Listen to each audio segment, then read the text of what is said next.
So good morning, good afternoon and good evening everyone. Again welcome to our channel Psychopedia. और हमने देखिए previous lecture में जो हमने किया था वो फर्स्ट प्रॉपर्टी की थी इलेक्ट्रिक चार्ज की। 9 प्रॉपर्टी में से फर्स्ट प्रॉपर्टी हमने इलेक्ट्रिक चार्ज की थी एडिटिविटी ऑफ इलेक्ट्रिक चार्ज। देखिए इस लेक्चर में डिस्क्रिप्शन में आपको फर्स्ट प्रॉपर्टी मिल जाएगी, आप उस लिंक पे जाके क्लिक कर सकते हैं और देख सकते हैं फर्स्ट प्रॉपर्टी। अब हम सेकंड प्रॉपर्टी जो है कंजर्वेशन ऑफ इलेक्ट्रिक चार्ज, यानी चार्ज की एक प्रॉपर्टी है कंजर्वेशन ऑफ इलेक्ट्रिक चार्ज, वो पढ़ने जा रहे हैं। आप ध्यान से समझिएगा, बड़ी ही इंटरेस्टिंग प्रॉपर्टी है और इससे रिलेटेड थ्योरेटिकल क्वेश्चंस भी आते हैं और रिएक्शनल बेस्ड क्वेश्चन भी आते हैं। तो चलिए स्टार्ट करते हैं। आपके पास प्रॉपर्टी है कंजर्वेशन ऑफ इलेक्ट्रिक चार्ज। देखो यहाँ पे कंजर्वेशन का मतलब होता है कांस्टेंट। कंजर्वेशन का मतलब अगर हम समझे यहाँ पे तो इसका मतलब होता है सेम इन ऑल टाइम। यहाँ पे सेम इन ऑल टाइम का मतलब है कि हमेशा सेम रहना, हर समय सेम रहना, किसी चीज का बदलना नहीं। तो कंजर्वेशन ऑफ इलेक्ट्रिक चार्ज, तो देखिए क्या है property conservation of electric charge. Conservation of electric charge कहता है, देखिए ध्यान से समझिएगा, कंजर्वेशन ऑफ इलेक्ट्रिक चार्ज कहता है द अलजेब्रिक सम ऑफ, ये कहता है the algebraic sum of all charges, the algebraic sum of all charges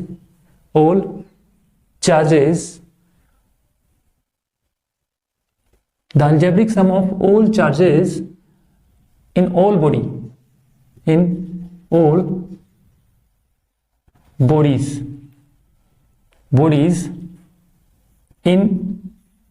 an isolated system remain constant। देखिए remain constant। यहां पे ये आप स्टेटमेंट समझिए क्या लिखा मैंने। कंजर्वेशन ऑफ इलेक्ट्रिक चार्ज कहता है the algebraic sum of all charges in all bodies in an isolated system remain constant. इसका मतलब ये हुआ कि आपके पास कोई आइसोलेटेड सिस्टम है। देखिए एक सिस्टम है, उस सिस्टम में बहुत सारी बॉडी हो सकती है, ठीक है। उन बॉडी पे जो टोटल चार्ज होगा, उनका जो समय है वो हमेशा कांस्टेंट आएगा, वो चेंज नहीं होगा, हमेशा सेम आएगा, ये ध्यान रखना है। तो इसका मतलब algebraic sum of all charges in all bodies in isolated system remain constant. इसको हम प्रूव करेंगे एग्जांपल के साथ। या आप ये कह सकते हैं जो चार्ज होता है, charge neither be created nor be destroyed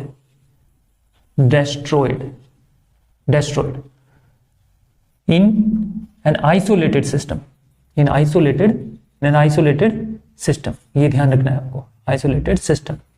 आप ऊपर वाली भी स्टेटमेंट याद रख सकते हो, नीचे वाले भी, ये शॉर्ट या कॉम्पैक्ट फॉर्म में है कि charge neither be created and nor be destroyed in isolated system, यानी चार्ज ना तो किसी सिस्टम में एक तरह से क्रिएट हो सकता है, ना ही डिस्ट्रॉयड हो सकता है। ध्यान रखना, इसका मतलब ये हुआ ना चार्ज डिस्ट्रॉयड हुआ ना क्रिएट हुआ, इसका मतलब चार्ज उस बॉडी में, उस आइसोलेटेड सिस्टम में कांस्टेंट है।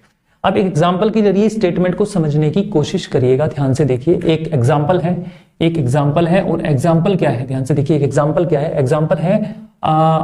एग्जांपल है silk cloth and glass rod. ये एग्जांपल बड़ा फेमस है, आप इसको याद रख सकते हैं। देखिए हमारे पास एक सिस्टम है और इस सिस्टम में एक हमारे पास ग्लास रोड है, और एक सिल्क क्लॉथ है, ठीक है, ये एग्जांपल प्रीवियस हमने कुछ पढ़ा था पहले भी। अब देखिए ये हमारा एक सिस्टम बन गया, ठीक है। आप समझिए कि हमारे पास ये एक सिस्टम है, ठीक है। अगर हम देखें तो आइसोलेटेड सिस्टम हो गया, एक सिस्टम, एक ऐसा सिस्टम जिसमें कोई आउटर साइड को इंक्लूड ना किया जाए, ठीक है। एक ही सिस्टम को बोलते हैं। अब ये नहीं है कि आप इस सिस्टम को, आपने बोला एक सिस्टम है जिसमें 2 ग्लास रोड और सिल्क क्लॉथ, अगर इसके बाहर कुछ रखा होगा तो उसको इंक्लूड नहीं करना है। एक सिस्टम है, इसको बोलते हैं आइसोलेटेड सिस्टम। हमारे पास जो आइसोलेटेड सिस्टम है, एक सिस्टम है जिसके अंदर ग्लास रोड और सिल्क क्लॉथ ही है और कुछ नहीं है, ओके। यहां पे मैंने ये कहा कि यहां पे इन दोनों को हमने रब नहीं किया बिफोर रबिंग। देखिए एक एग्जांपल होता है, हमने पीछे किया था चार्जिंग बाय रबिंग, उसके अकॉर्डिंग हम चल रहे हैं। एक आइसोलेटेड सिस्टम है जिसमें ग्लास रोड है, सिल्क क्लॉथ है, इन दोनों को हमने अभी रबिंग नहीं किया, तो बिफोर रबिंग की बात होगी। आप सभी को पता है everything is made up of atom and atom is a neutral. तो यहाँ पे जब इसको रबिंग ही नहीं किया, इस पे कोई मेथड ही अप्लाई नहीं किया, इस पे कोई प्रोसेस ही नहीं किया, तो ग्लास रोड और सिल्क क्लॉथ तो न्यूट्रल रहेंगे, राइट, न्यूट्रल रहेंगे। ये भी न्यूट्रल और ये भी न्यूट्रल, तो इसका मतलब इस पूरे सिस्टम पे नेट चार्ज कितना हो गया, तो बिफोर रबिंग इस पूरे सिस्टम पे अगर हम निकाले तो नेट चार्ज जो है, नेट जो चार्ज है वो जीरो आएगा। क्यों? क्योंकि ये भी न्यूट्रल है, न्यूट्रल बॉडी पे नेट चार्ज जीरो होता है, इस न्यूट्रल बॉडी पे भी नेट चार्ज होता है, तो टोटल सिस्टम पे अगर नेट चार्ज निकालेंगे तो वो भी जीरो ही आएगा ऑब्वियसली। लेकिन देखिए, लेकिन अगर मान लीजिए आप सोचिए, अगर हम ग्लास रोड लें और एक सिल्क क्लॉथ, जो ये सेम सिस्टम है, इस सिस्टम के साथ एक छेड़छाड़ करते हैं, और वो छेड़छाड़ क्या करते हैं, इसको रब करते हैं। हमारा वही हमारा आइसोलेटेड सिस्टम है, देखिए वही हमारा आइसोलेटेड सिस्टम है, और हमने क्या किया, इसको रब कर दिया, यानी आफ्टर रबिंग केस बना दिया कि इसको रब कर दिया, यानी रब कर दिया इसको। तो देखिए, इसको जैसे ही ग्लास रोड को सिल्क क्लॉथ के साथ हमने रब किया, हमारा आइसोलेटेड सिस्टम है, ध्यान से समझिए, हमारे पास हमारा आइसोलेटेड सिस्टम है, और इस आइसोलेटेड सिस्टम में हमने ग्लास रोड को सिल्क क्लॉथ के साथ रब कर दिया। जैसे ही ग्लास रोड को सिल्क क्लॉथ के साथ रब किया तो हुआ क्या, आपको भी पता है कि आफ्टर रबिंग क्या होता है कि इस पे पॉजिटिव चार्ज आ जाता है और इस पे नेगेटिव चार्ज आ जाता है। ये हमने पीछे पढ़ा है, ये कॉन्सेप्ट प्रीवियस इस प्लेलिस्ट में जाके आप देख सकते हैं, चार्जिंग बाय रबिंग में आपको मिल जाएगा। तो देखिए, जैसे ही ग्लास रोड को आप सिल्क क्लॉथ के साथ रब करेंगे तो इसके नेगेटिव जो इलेक्ट्रॉन्स है, यानी नेगेटिव चार्जेस या इलेक्ट्रॉन जो है वो सिल्क क्लॉथ में ट्रांसफर हो गए, तो इस पे आ गया नेगेटिव चार्ज, इस पे आ गया पॉजिटिव चार्ज। आप ध्यान से समझिए, जितने इलेक्ट्रॉन इससे निकल के इसमें आएंगे तो उतने ही इलेक्ट्रॉन तो इसमें आ गए, उतने ही पॉजिटिव चार्ज इसमें बच गए, राइट। तो अगर मान लीजिए इस पे जितना भी चार्ज होगा, क्योंकि जितने इलेक्ट्रॉन निकल के यहां से वहां गए हैं तो उतने ही तो पॉजिटिव चार्ज यहां बच गए, राइट। अब 4 यानी 4 इलेक्ट्रॉन पे जो चार्ज होगा और 4 प्रोटॉन पे जो चार्ज होगा वो सेम होगा, राइट, सेम होगा। तो यहाँ पे अगर हम देखें, यहाँ पे हम देखें कि अगर हम नेट चार्ज निकालें इस सिस्टम का, दोबारा से नेट चार्ज निकालें तो दोबारा से नेट चार्ज कितना आएगा आपका, जीरो ही आएगा, जीरो ही आएगा। देखिए, 4 इलेक्ट्रॉन पे कितना चार्ज होता है, ऑब्वियसली 4 इलेक्ट्रॉन पे कितना चार्ज होता है, 4 इलेक्ट्रॉन पे, और 4 प्रोटॉन पे कितना चार्ज होता है, इसका मैग्नीट्यूड में सेम होगा, ये नेगेटिव होगा, ये पॉजिटिव होगा, लेकिन दोनों कैंसिल हो जाएंगे। तो इसका मतलब नेट चार्ज जो है, देखिए जीरो आ गया। इसने सही कहा था कि the algebraic sum of charges in all bodies in an isolated system remain constant. देखिए कांस्टेंट है, कांस्टेंट है, यानी आफ्टर रबिंग और बिफोर रबिंग देखें तो नेट चार्ज जो है वो अभी सेम है, जीरो है, या आप बोल सकते हैं कांस्टेंट है, ठीक है। ये एग्जांपल आपको समझ में आया होगा। नेक्स्ट एग्जांपल आप देख सकते हो, एक न्यूक्लियर रिएक्शन से, आपके पास एक न्यूक्लियर रिएक्शन है, और इस न्यूक्लियर रिएक्शन से ये एग्जांपल, इस कंजर्वेशन ऑफ इलेक्ट्रिक चार्ज का एग्जांपल आप समझोगे। देखिए, मान लीजिए आपके पास यूरेनियम है 92 और 238, राइट। न्यूक्लियर फ्यूजन हुआ, यानी ये हमारा यूरेनियम जो है 92 238 ये स्प्लिट हुआ, और ये स्प्लिट किसमें हुआ, थोरियम में।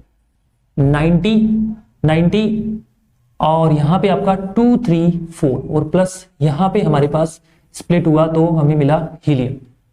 देखिए 90 थोरियम हो गया 238 और 2 हीलियम 4, ठीक है। अब ध्यान से देखिए, केमिस्ट्री के अकॉर्डिंग चले तो हमारी रिएक्शंस बैलेंस होनी चाहिए।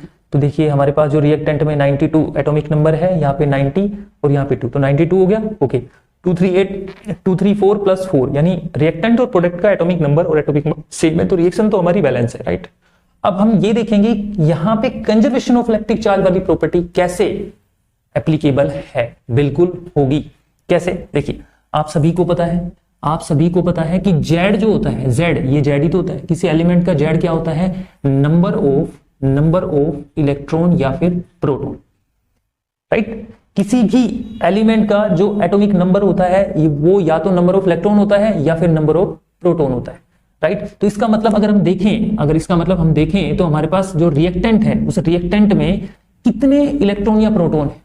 हमारा जो रिएक्टेंट है, ये रिएक्टेंट है यूरेनियम, इसके पास कितने 92 इलेक्ट्रॉन्स है, तो चार्ज कितना हो गया 92 इलेक्ट्रॉन। देखो 92 ई, अब हम निकाल सकते हैं चार्ज, तो 92 ई हो गया आपके पास, राइट। इतना चार्ज हो गया हमारे पास। देखिए क्वांटाइजेशन ऑफ चार्ज का फॉर्मूला होता है Q is equal to plus minus n e, तो हमारे पास नंबर ऑफ इलेक्ट्रॉन तो 92 हो गए, नंबर ऑफ इलेक्ट्रॉन प्रोटॉन तो हमारे पास 92 हो गए, और ई का ई हमने रख दिया, तो इसका मतलब हमारे पास रिएक्टेंट में 92 ई हो गया, okay.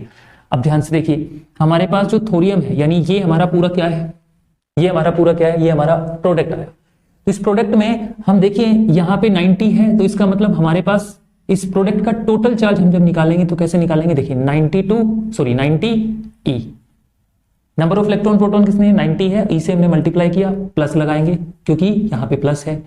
Number of electron proton यहाँ पे क्या है 2 है, तो यहाँ पे 2 लगाएंगे और यहाँ पे E, तो हमारे पास टोटल प्रोडक्ट का चार्ज आ गया 92E।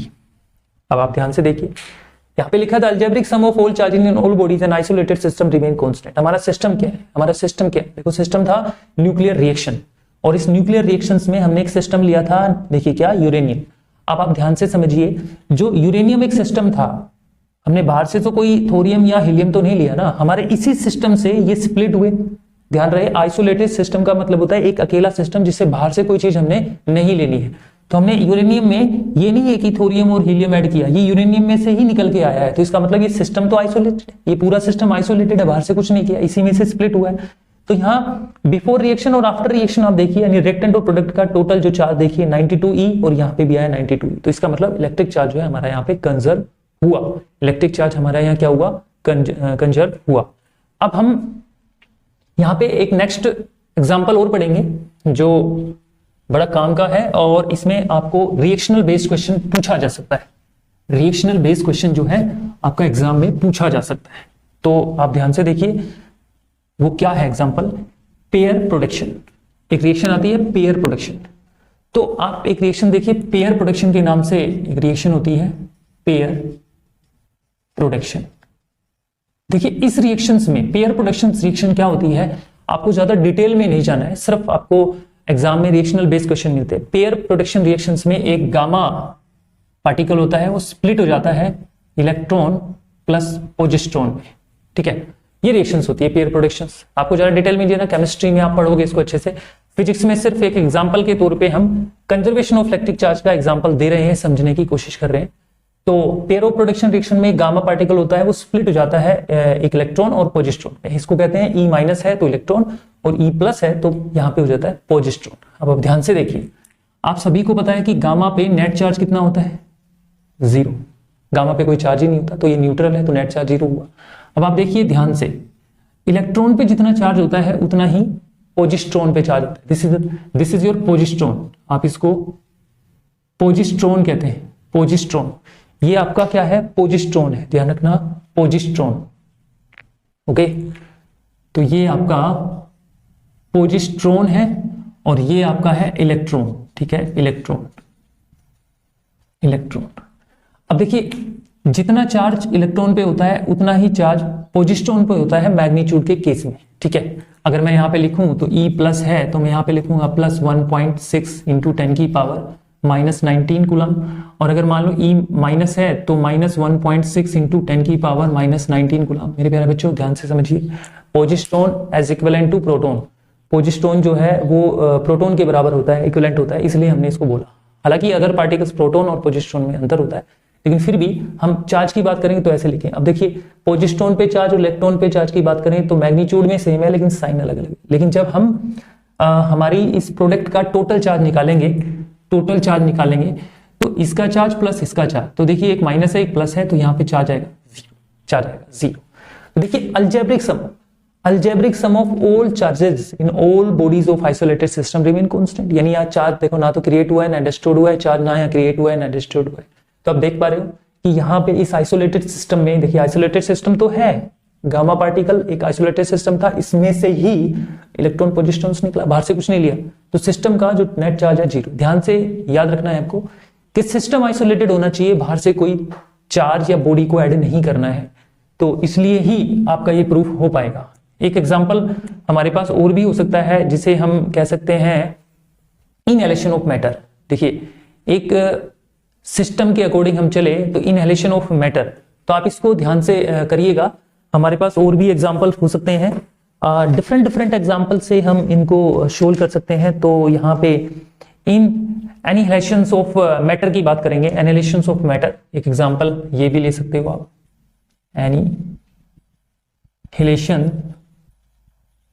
एनिहिलेशंस of matter.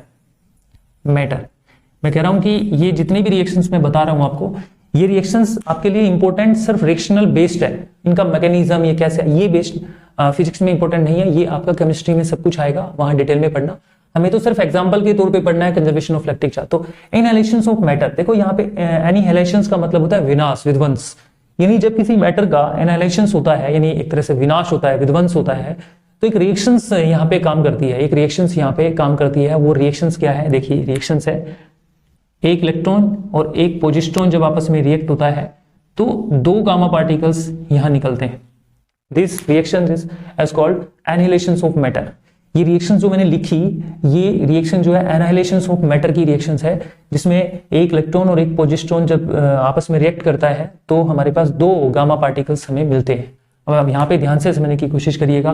मैंने जैसा कि बताया कि एक इलेक्ट्रॉन पे चार्ज और एक पोजिट्रॉन पे चार्ज सेम होता है मैग्नीट्यूड में, लेकिन साइन अलग अलग होता है। तो अगर इसका नेट चार्ज निकाले आपके रिएक्टेंट का तो 0 ही आएगा। अब देखिए गामा तो न्यूट्रल होता है, तो न्यूट्रल पार्टिकल, तो यहाँ पे भी नेट चार्ज कितना आ गया प्यारे बच्चों, 0 आ गया। तो इस पे भी ये न्यूट्रल है 0, इस पे भी न्यूट्रल है तो 0, तो नेट चार्ज आ गया आपके पास 0। तो देखिए यहाँ अल्जेब्रिक सम है, जो आइसोलेटेड सिस्टम का जो अल्जेब्रिक सम है वो क्या आ गया आपके पास, 0 आ गया, कांस्टेंट आ गया। तो यहाँ पे आइसोलेटेड सिस्टम ये कैसे है कि हमने एक सिस्टम में इलेक्ट्रॉन लिया, एक पोजिट्रॉन लिया और इसको रिएक्ट कराया तो हमारे पास गामा पार्टिकल्स निकले और बाहर से हमें कुछ नहीं लिया। तो मेरे प्यारे बच्चों बड़ी ही इंपॉर्टेंट प्रॉपर्टी है कंजर्वेशन ऑफ इलेक्ट्रिक चार्ज। इसमें हमने डिफरेंट एग्जांपल्स दिए, उन डिफरेंट एग्जांपल से सीखा कि आइसोलेटेड सिस्टम का जो नेट चार्ज होता है वो हमेशा क्या होता है, कांस्टेंट होता है, या फिर कह सकते हैं charge neither be created and nor be destroyed in isolated system. किसी सिस्टम पे ना चार्ज क्रिएट किया जा सकता है ना डिस्ट्रॉयड किया जा सकता है। तो इन प्रॉपर्टी को लिखिएगा और प्रीवियस प्रॉपर्टी को देखने के लिए डिस्क्रिप्शन में जाइएगा लिंक में और उसको अच्छे से क्लियर करिए।